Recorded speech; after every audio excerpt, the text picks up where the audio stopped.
Quantity कितनी होगी आपके पास पर डेसीमीटर क्यूब सोल्यूशन। मतलब अगर आपके पास बहुत बड़ी अमाउंट है, सोल्यूशन आपके पास बहुत ज्यादा पड़ा हुआ है, तो आप उसका 1 लीटर भर के प्रैक्टिकली टाइट्रेशन के जरिए पता लगाएं कि उस 1 लीटर के अंदर या 1 डेसीमीटर क्यूब सोल्यूशन के अंदर कितने नंबर ऑफ मोल है सोल्यूट के। अगर 1 मोल हुआ तो उसकी मोलैरिटी 1 है, अगर 2 मोल हुए तो मोलैरिटी 2 है, एंड सो ऑन।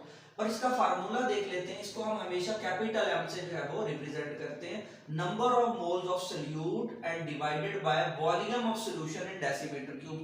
रिमेंबर कि आप वॉल्यूम ले रहे हो और वो भी किसका वाला, सॉल्यूशन का, और वो भी डेसीमीटर क्यूब के अंदर, और यहां ऊपर आपने नंबर। और हमने फर्स्ट चैप्टर में डिस्कस किया हुआ है कि मैस और क्या नीचे लेंगे भला, डिवाइड करेंगे मोलर मैस से, तो ये आपके पास क्या हो गया भला, ये है आपके पास number of mole, number of mole, और ये वही है आपके पास volume of solution in decimetre cube.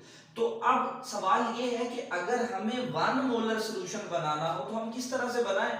हमें 1 मोलर ग्लूकोज का लाइक जो है वो 1 मोलर सॉल्यूशन बनाना है। तो पहले नंबर पे हमें क्या करना है, हमें एक बीकर लेना है, take 180 gram of glucose in beaker. Beaker में पहले डाल दें, मतलब आपके पास लाइक यहाँ पे हम इसको शो करते हैं, ये आपके पास जो है वो बर्तन है, इसमें आपने ऑलरेडी यहाँ पे 180 ग्राम ग्लूकोज पहले ही वेट करके डाल दिया इस बर्तन के अंदर। और अब आप इसमें पानी बाहर से डालते चले जाएं जब तक टोटल जो है आपके पास 1000 सेंटीमीटर क्यूब, मतलब 1 डेसीमीटर क्यूब, मतलब 1 लीटर नहीं उठाता। अगर आपने यहाँ पे 1 मोल के इक्विवेलेंट मैस यहाँ पे रख दिया, वेट रख दिया, मतलब 180 ग्राम आपने रख दिए, और इसमें आपने बाहर से सॉल्वेंट डालना है ताकि टोटल सॉल्यूशन 1 डेसीमीटर क्यूब बन जाए, तो आप इसको कहोगे कि ये आपने 1 मोलर सॉल्यूशन बना लिया। क्या करना है आपने,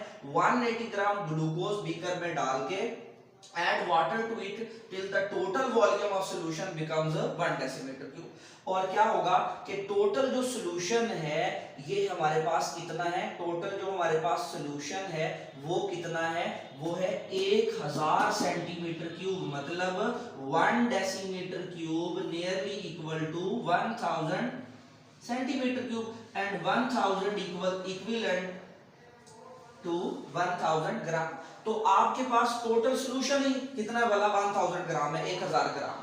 अब इसमें दो चीजें, पहले उस बर्तन में क्या पड़ा हुआ है, सॉल्यूट आपके पास कितना बना 180, और अब बाहर से पानी आपने कितना मिलाया होगा, इसका मतलब है आपने यहाँ पे जो पानी ऐड किया है वो है 820, क्योंकि दोनों को ऐड करके आपके पास 1 डेसीमीटर क्यूब है। तो यहां से हमने देखा कि पानी इसके अंदर, सॉल्वेंट इसमें 820 ग्राम है, और सॉल्यूट इसमें कितना है भला 180 ग्राम, क्योंकि 180 जो है आपके पास ये 1 मोल के इक्वल है, इस वजह से हम इसे 1 मोलर सॉल्यूशन कह रहे हैं। 1 molar, number of mole, molarity आपसे कोई पूछे क्या होगी मोलैरिटी, तो आप कहोगे नंबर ऑफ मोल है, किस चीज के वाला, number of mole of solute, किसके अंदर, पर decimetre cube of solution. Her decimetre cube में कितने मोल होंगे उसको आप क्या कहते हो भला, उसको मोलैरिटी कहते हो। अगर मोलैरिटी बढ़ेगी तो डेफिनेटली ऐसा समझ लें कि आपके पास कंसंट्रेटेड होता जा रहा है, मोलैरिटी बढ़ रही मतलब सॉल्यूट की अमाउंट जो है वो बढ़ती चली जा रही है, और हमारा जो सॉल्यूशन है वो क्या होता जा रहा है भला, वो जो है वो गाढ़ा होता चला जा रहा है, कंसंट्रेटेड होता चला जा रहा है। तो इसको समराइज कर लें, नंबर ऑफ मोल को आप मोलैरिटी कहते हो, किसके नंबर ऑफ मोल, सॉल्यूट के, किसके अंदर बेटे,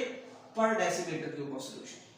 फार्मूला देखना है आपने, ये इसके दो फार्मूलास, प्रिपरेशन देखनी है, तो जितना भी आपके पास उसका मोलर मैस है वो बीकर में पहले रख लो, बाहर से पानी डालते जाओ कि टोटल कितना हो जाए 1 डेसीमीटर क्यूब। टोटल सॉल्यूशन जो आपने बनाना है वो 1000 ग्राम बनाना है, उसमें उसके मोलर मैस के बराबर उसका मैस होगा सॉल्यूट का, बाकी सारा उसमें आपने पानी डालना है, क्योंकि इसके फार्मूला के अंदर वॉल्यूम आपके पास मौजूद है, और आपको पता है वॉल्यूम टेम्परेचर के साथ चेंज हो जाता है, वॉल्यूम टेम्परेचर के साथ बदल जाएगा, इसलिए हम कहते हैं कि जो मोलैरिटी होगी ये टेम्परेचर के साथ चेंज होगी। मोलैरिटी चेंज क्यों होगी, क्योंकि वॉल्यूम है आपके पास, अगर वही उसमें जो मेरे पास जो सैंपल पड़ा हुआ है वो अगर वो थोड़े टेम्परेचर पे है, मैं उसका 1 लीटर भर के लाऊंगा तो उसमें थोड़े नंबर ऑफ मोल होंगे सॉल्यूट के, लेकिन अगर टेम्परेचर ज्यादा है तो मैं वहां पे उसका 1 लीटर भर के लाता हूं, तो उसने ज्यादा हल किया हुआ होगा,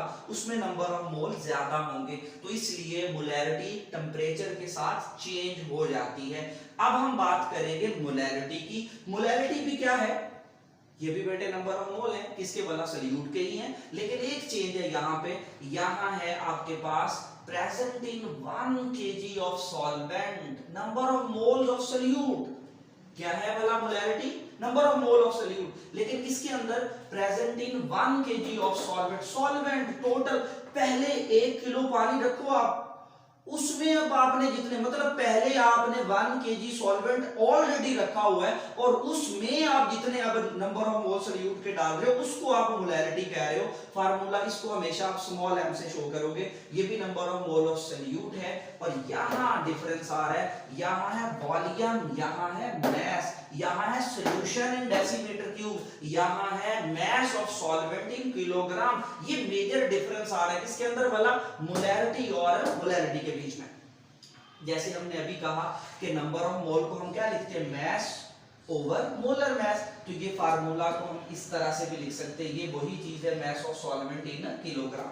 अब इसे कैसे बनाएं, 1 मोलर तो बनाना सीखा हमने, तो आपने पहले 1000 ग्राम वाटर ले लेना बीकर में, पहले 1 किलो पानी ले लो, उस बर्तन के अंदर रख दो उसको।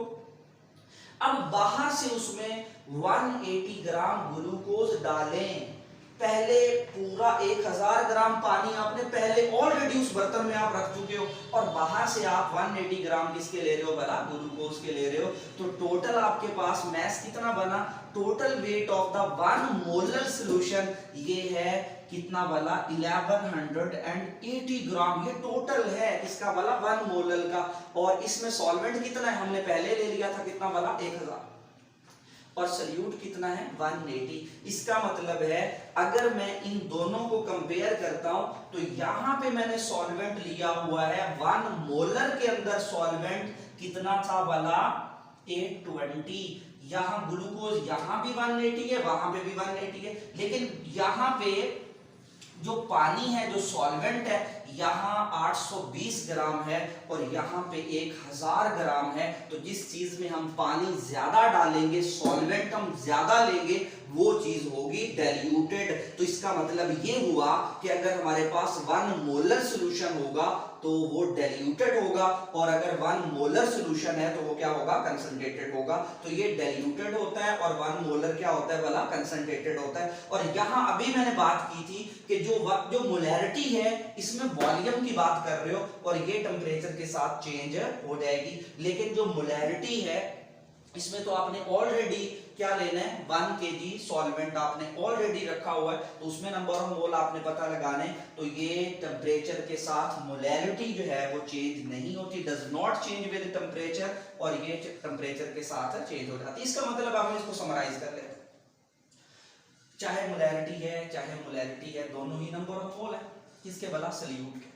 लेकिन मोलैरिटी क्या है, पर डेसीमीटर क्यूब ऑफ सॉल्यूशन, और मोलैरिटी क्या है, present in 1 kg of a solvent.